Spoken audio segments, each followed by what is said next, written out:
ನಮಸ್ತೆ ವೀಕ್ಷಕರೇ, ನಮ್ಮ ಸೂರ್ಯೋದಯ ಕನ್ನಡ ಯೂಟ್ಯೂಬ್ ಚಾನಲ್ಗೆ ನಿಮಗೆಲ್ಲರಿಗೂ ಸ್ವಾಗತ. ಒಬ್ಬ ಮಧ್ಯಮ ವರ್ಗದ ತಂದೆಗೆ ತನ್ನ ಮಕ್ಕಳೇ ಪ್ರಪಂಚ. ಅವರು ಪಡುವ ಪ್ರತಿಯೊಂದು ಹನಿ ಬೆವರು ಕೂಡ ಮಕ್ಕಳ ಭವಿಷ್ಯದ ಕನಸಿನ ನಂದಾದೀಪವಾಗಿರುತ್ತದೆ. ಈ ಕಥೆಯು ಅಂತಹದೇ ಒಬ್ಬ ತಂದೆ ಮತ್ತು ಮಗಳ ಸುತ್ತ ಸಾಗುತ್ತದೆ. ವೀಕ್ಷಕರೇ, ಈ ಕಥೆಯನ್ನು ಯಾವ ವ್ಯಕ್ತಿಯನ್ನು ಕೂಡ ಉದ್ದೇಶಿಸಿ ಮಾಡಿದ್ದಲ್ಲ. ಆದರೆ ಈ ಕಥೆಯು ಪ್ರತಿಯೊಬ್ಬರಿಗೂ ಒಂದು ಒಳ್ಳೆಯ ಸಂದೇಶವನ್ನು ನೀಡುವುದು. ಬನ್ನಿ ಕಥೆಯನ್ನು ಪ್ರಾರಂಭಿಸೋಣ. ರಾಘವ್ ಮತ್ತು ಶಾರದಾ ದಂಪತಿಗಳಿಗೆ ಕವನಾಳೆ ಅವರ ಜಗತ್ತು. ಆ ಹಳೆಯ ಹಂಚಿನ ಮನೆಯಲ್ಲಿ ಐಶ್ವರ್ಯ ಇಲ್ಲದಿರಬಹುದು, ಆದರೆ ಪ್ರೀತಿ ಉಕ್ಕಿ ಹರಿಯುತ್ತಿತ್ತು. ಬೆಳಗಿನ ಜಾವ 4 ಗಂಟೆ. ಶಾರದಾ ಎದ್ದು ಒಲೆ ಹಚ್ಚುತ್ತಿದ್ದರು. ಕವನಾಳಿಗೆ ಓದಲು ಅನುಕೂಲವಾಗಲೆಂದು ಚಹಾದ ಜೊತೆಗೆ ಕವನಾಳ ರೂಮನ್ನು ಪ್ರವೇಶಿಸುತ್ತಿದ್ದರು. ಕವನ, ಏಳಮ್ಮ, ಬೆಳಗ್ಗೆ ಬೇಗ ಎದ್ದು ಓದಿಕೊಂಡರೆ ತಲೆಯಲ್ಲಿ ಉಳಿಯುತ್ತೆ ಎಂದು ಮೆಲ್ಲನೆ ಬೆನ್ನು ಸವರುತ್ತಿದ್ದರು.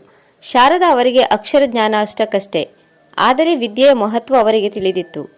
ತನ್ನ ಮಗಳು ತನ್ನಂತೆ ಮಸಿ ಬಳೆದುಕೊಂಡು ಮನೆಗೆಲಸ ಮಾಡಿಕೊಂಡು ಬದುಕುವುದು ಅವರಿಗೆ ಇಷ್ಟವಿರಲಿಲ್ಲ.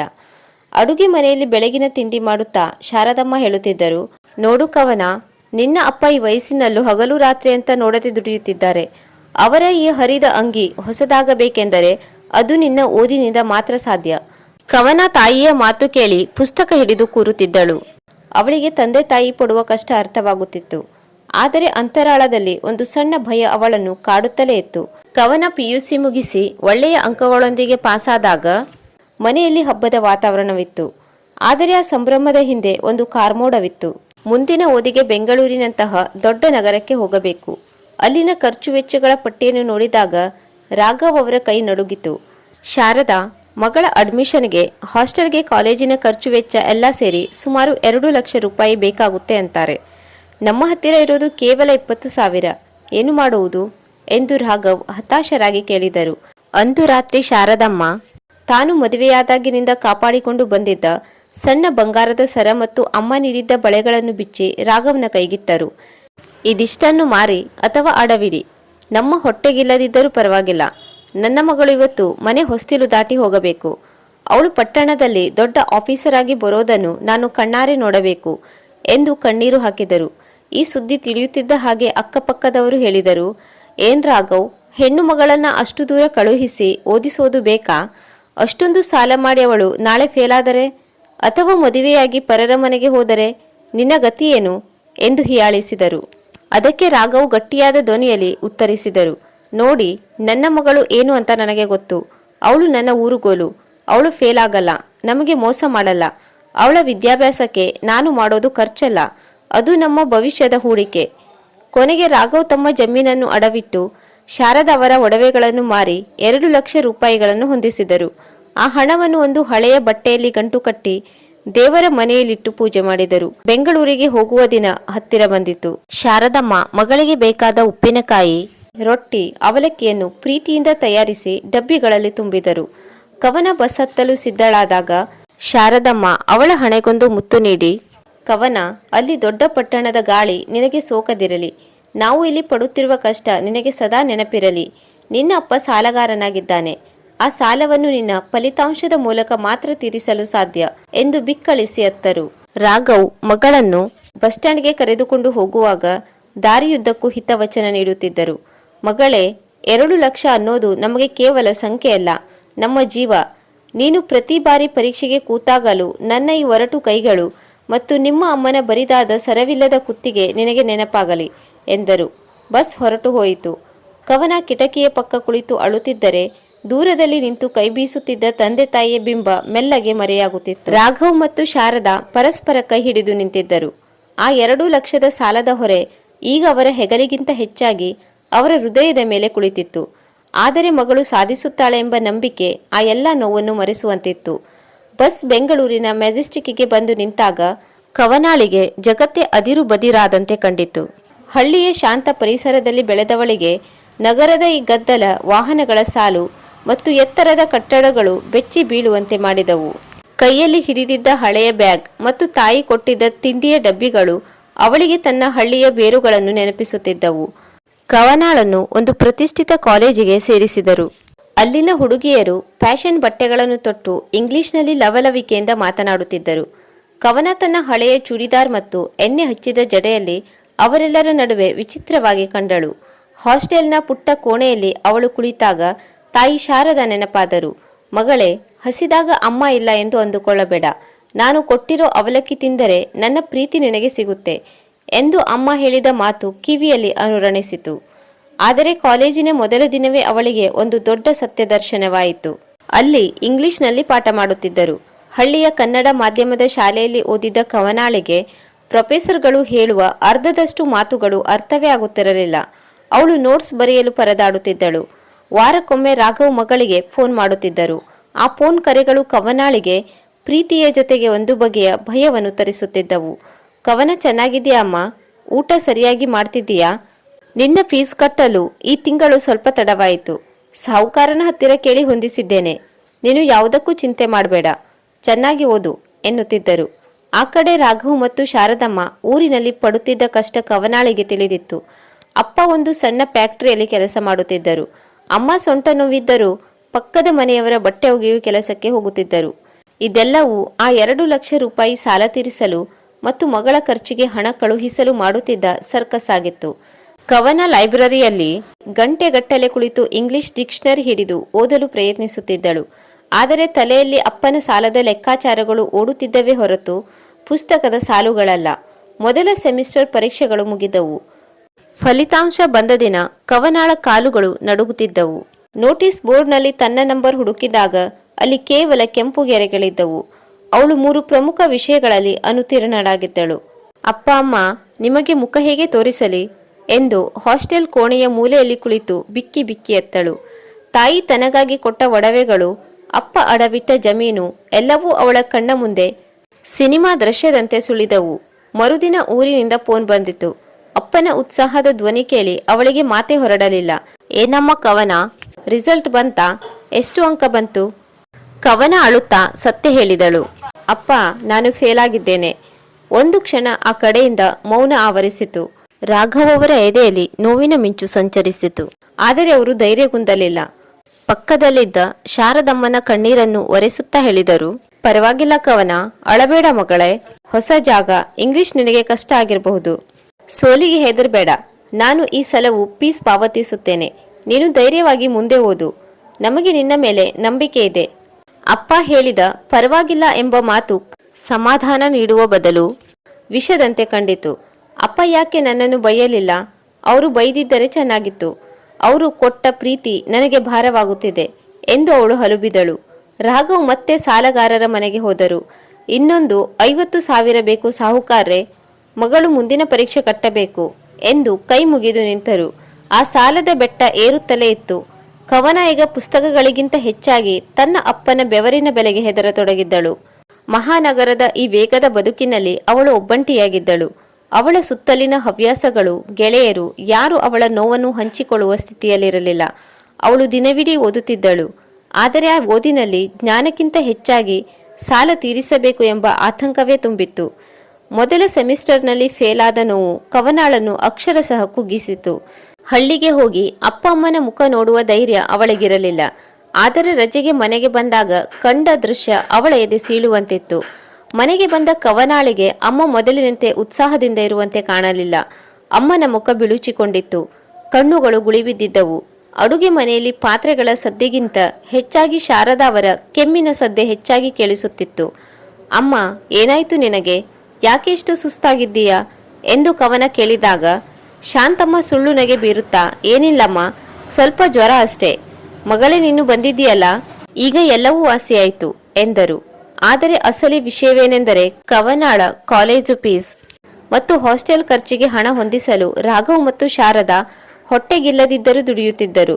ಶಾರದಾ ತನಗಿದ್ದ ಅಸ್ತಮಾ ಕಾಯಿಲೆಗೆ ಔಷಧಿ ತೆಗೆದುಕೊಳ್ಳುವುದನ್ನು ನಿಲ್ಲಿಸಿದ್ದರು.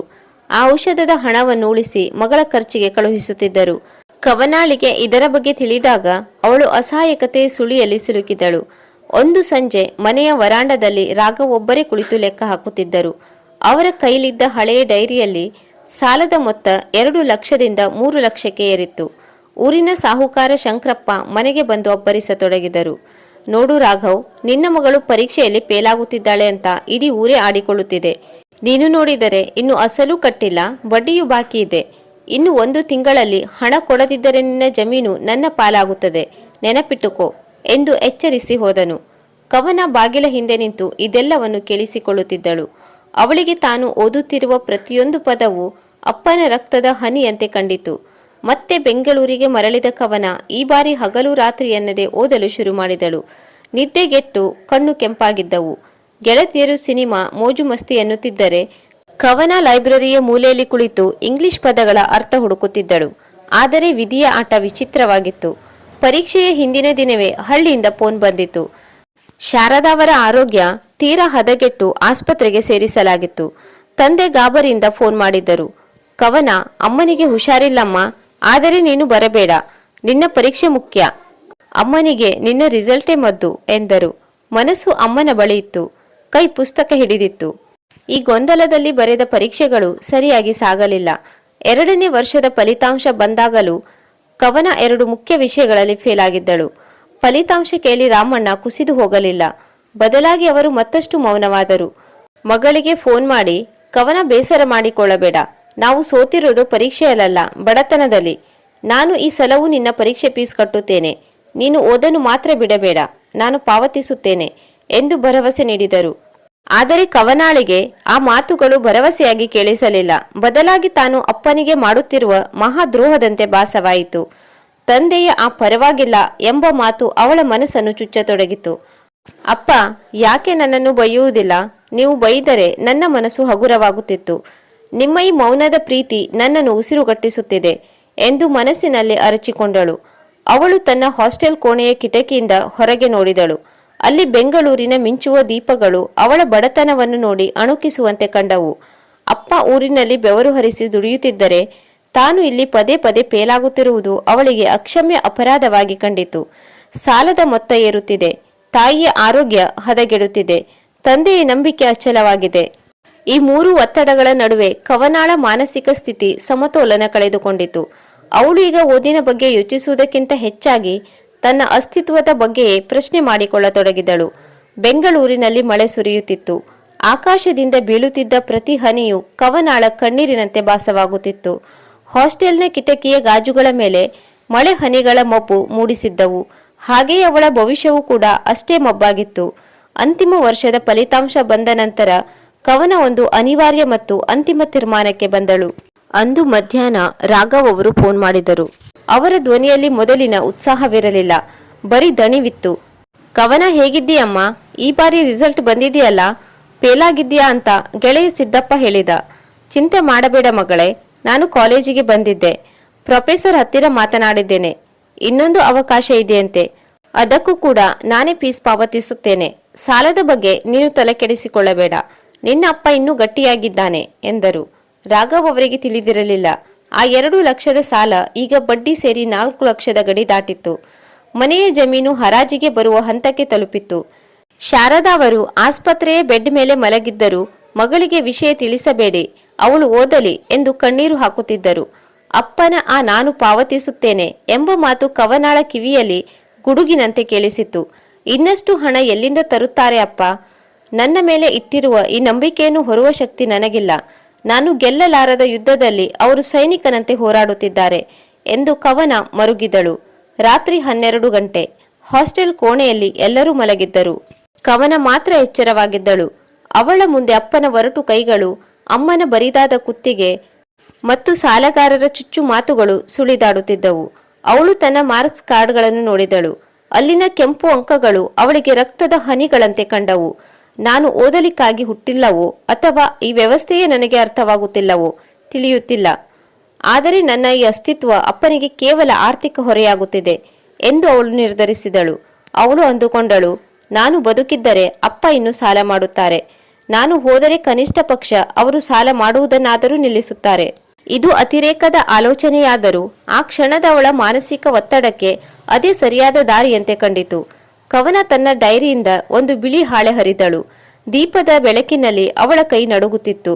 ಪೆನ್ನು ಹಿಡಿದು ಅಕ್ಷರಗಳನ್ನು ಜೋಡಿಸಲು ಶುರು ಮಾಡಿದಳು.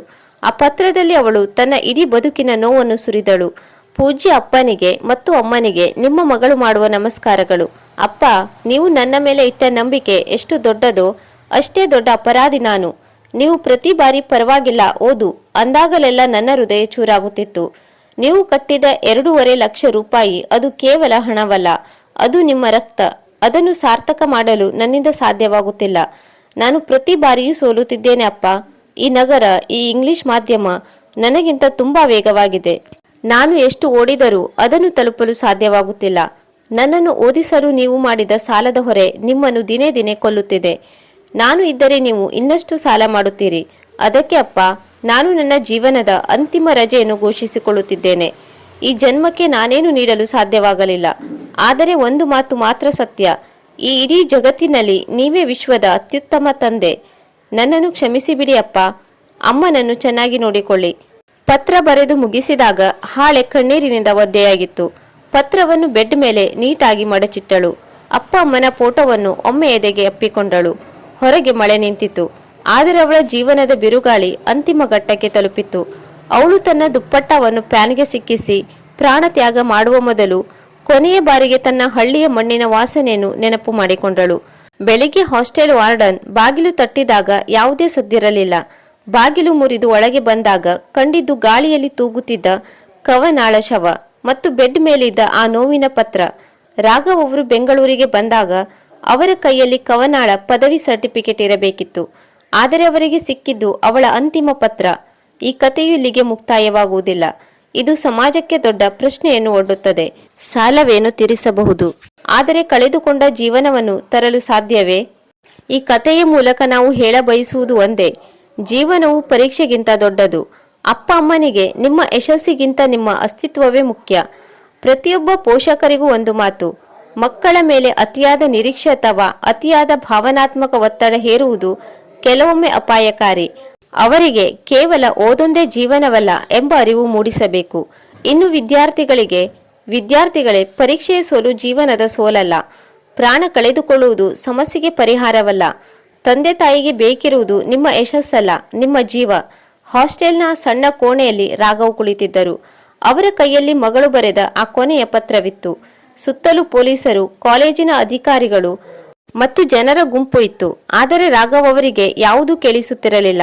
ಅವರ ಕಣ್ಣುಗಳು ಮಾತ್ರ ಫ್ಯಾನ್ಗೆ ತೂಗಾಡುತ್ತಿದ್ದ ಮಗಳ ಶೂನ್ಯ ಬಿಂಬವನ್ನೇ ನೋಡುತ್ತಿದ್ದವು. ಪೊಲೀಸರು ಪತ್ರವನ್ನು ಓದಿ ಅವರಿಗೆ ನೀಡಿದಾಗ ರಾಘವ್ ಅವರ ಕೈಗಳು ನಡುಗುತ್ತಿದ್ದವು. ನೀವು ವಿಶ್ವದ ಅತ್ಯುತ್ತಮ ತಂದೆ ಎಂಬ ಸಾಲನ್ನು ಓದಿದಾಗ ಅವರು ಜೋರಾಗಿ ಕಿರುಚುತ್ತಾ ಅಳತೊಡಗಿದರು. ಅಯ್ಯೋ ಮಗಳೇ, ನಾನು ನಿನಗೆ ವಿಶ್ವದ ಅತ್ಯುತ್ತಮ ತಂದೆಯಾಗಿ ಕಾಣಿಸಿದ್ನಾ? ಇಲ್ಲವಮ್ಮ, ನಾನು ಸೋತ ತಂದೆ. ನಿನ್ನ ಮನಸ್ಸಿನಲ್ಲಿದ್ದ ನೋವನ್ನು ಅರಿಯದ ಮೂರ್ಖ ತಂದೆ ನಾನು. ನಿನಗೆ ಬೇಕಾಗಿದ್ದು 2.5 ಲಕ್ಷ ರೂಪಾಯಿ ಅಲ್ಲಮ್ಮ. ನಿನಗೆ ಬೇಕಾಗಿದ್ದು ನಿನ್ನ ಅಪ್ಪನ ಹೆಗಲ ಮೇಲೆ ತಲೆಯಿಟ್ಟು ಅಳುವ ಅವಕಾಶ. ಅದನ್ನು ನೀಡದೆ ನಾನು ಬರೀ ಹಣದ ಬಗ್ಗೆ ಮಾತನಾಡುತ್ತಾ ಹೋದೆನಲ್ಲಮ್ಮ. ರಾಘವ್ ಅವರ ಈ ಮಾತುಗಳು ಅಲ್ಲಿದ್ದ ಪ್ರತಿಯೊಬ್ಬರ ಕಣ್ಣಲ್ಲೂ ನೀರು ತರಿಸಿದವು. ಆ 2.5 ಲಕ್ಷ ರೂಪಾಯಿ ಸಾಲವನ್ನು ತೀರಿಸಲು ಅವರು ಜಮೀನು ಅಡವಿಟ್ಟಿದ್ದರು. ಆದರೆ ಮಗಳನ್ನು ಕಳೆದುಕೊಂಡ ನಂತರ ಆ ಜಮೀನು, ಆ ಹಣ ಯಾವುದಕ್ಕೂ ಬೆಲೆ ಇಲ್ಲದಂತಾಯಿತು. ಹಳ್ಳಿಯಲ್ಲಿ ಈ ಸುದ್ದಿ ಕೇಳಿದ ತಾಯಿ ಶಾರದಮ್ಮನ ಸ್ಥಿತಿ ಶೋಚನೀಯವಾಯಿತು. ಮಗಳಿಗಾಗಿ ತನ್ನ ಪ್ರಾಣವನ್ನೇ ಪಣಕ್ಕಿಟ್ಟು ದುಡಿದಿದ್ದ ಆ ತಾಯಿ ಮಗಳ ಶವ ಮನೆಗೆ ಬಂದಾಗ ಒಂದು ಹನಿ ಕಣ್ಣೀರು ಹಾಕಲಿಲ್ಲ. ಅತಿಯಾದ ಆಘಾತದಿಂದ ಅವಳ ಮೌನವೇ ಅವಳನ್ನು ಆವರಿಸಿತು. ಮಗಳ ಅಂತ್ಯಕ್ರಿಯೆ ಮುಗಿದ ಕೆಲವೇ ದಿನಗಳಲ್ಲಿ ಶಾರದಮ್ಮ ಕೂಡ ಮಗಳಿದ್ದ ಲೋಕಕ್ಕೆ ಪಯಣ ಬೆಳೆಸಿದರು. ರಾಘವ್ ಈಗ ಸಂಪೂರ್ಣವಾಗಿ ಒಬ್ಬಂಟಿಯಾದರು. ಸಾಲಗಾರರು ಮನೆಗೆ ಬಂದರು.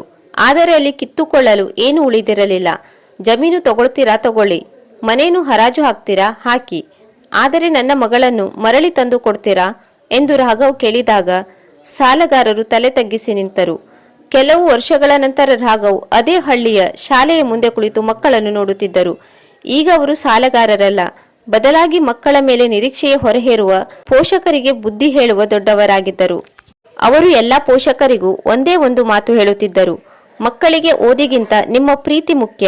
ಅವರು ಪರೀಕ್ಷೆಯಲ್ಲಿ ಸೋತಾಗ ಅವರನ್ನು ಹತ್ತಿರ ಕರೆದು ಒಪ್ಪಿಕೊಳ್ಳಿ, ಏನೂ ಪರವಾಗಿಲ್ಲ ಎಂದು ಹಣದ ಬಗ್ಗೆ ಹೇಳುವ ಬದಲು ಅಥವಾ ಅವರನ್ನು ಶಿಕ್ಷಿಸುವ ಬದಲು ನೀನೇ ನಮಗೆ ಮುಖ್ಯ ಎಂದು ಹೇಳಿ. ಪೋಷಕರೇ, ನಿಮ್ಮ ಆಸೆ ಕನಸುಗಳನ್ನು ಮಕ್ಕಳ ಮೇಲೆ ಹೇರಬೇಡಿ. ನಮ್ಮ ಕನಸುಗಳು ಅವರ ಪಾಲಿಗೆ ಮುಳ್ಳಾಗಬಾರದು. ಅವರಿಗೆ ಯಾವ ವಿಷಯದಲ್ಲಿ ಹೆಚ್ಚು ಆಸಕ್ತಿ ಇದೆಯೋ ಆ ವಿಷಯವನ್ನು ಕಲಿಯಲು ಪ್ರೋತ್ಸಾಹ ನೀಡಿ. ಉದಾಹರಣೆ, ಸಂಗೀತ, ಚಿತ್ರಕಲೆ, ಸ್ಪೋರ್ಟ್ಸ್ ಅಥವಾ ಬೇರೆ ಯಾವುದರಲ್ಲಾದರೂ ಆಸಕ್ತಿ ಇರಬಹುದು. ದಯವಿಟ್ಟು ಅವರ ಬೆನ್ನೆಲುಬಾಗಿ ನಿಲ್ಲಿ. ಇದರಿಂದ ನಿಮ್ಮ ಮಕ್ಕಳು ನಿಮ್ಮ ಕೈ ತಪ್ಪಿ ಹೋಗದಂತೆ ತಡೆಯಬಹುದು. ಮಾಡಿದ ಸಾಲ ತೀರಿಸಬಹುದು, ಆದರೆ ಕಳೆದು ಹೋದ ಮಗಳನ್ನು ಆ ಬಾಡಿದ ಜೀವವನ್ನು ಯಾರು ಕೋಟಿ ಹಣ ಕೊಟ್ಟರೂ ಮರಳಿ ತರಲು ಸಾಧ್ಯವಿಲ್ಲ. ವೀಕ್ಷಕರೇ, ಈ ಕಥೆಯ ಬಗ್ಗೆ ನಿಮ್ಮ ಅಭಿಪ್ರಾಯಗಳನ್ನು ತಿಳಿಸಿ. ಹಾಗೆ ನಮ್ಮ ಚಾನೆಲ್ ಅನ್ನು ಸಬ್ಸ್ಕ್ರೈಬ್ ಮಾಡಿ, ವಿಡಿಯೋವನ್ನು ಲೈಕ್ ಮತ್ತು ಶೇರ್ ಮಾಡಿ. ಹೊಸ ಕಥೆಯೊಂದಿಗೆ ಮತ್ತೊಮ್ಮೆ ಭೇಟಿಯಾಗೋಣ. ಅಲ್ಲಿಯವರೆಗೂ ಖುಷಿಯಾಗಿರಿ. ಧನ್ಯವಾದಗಳು.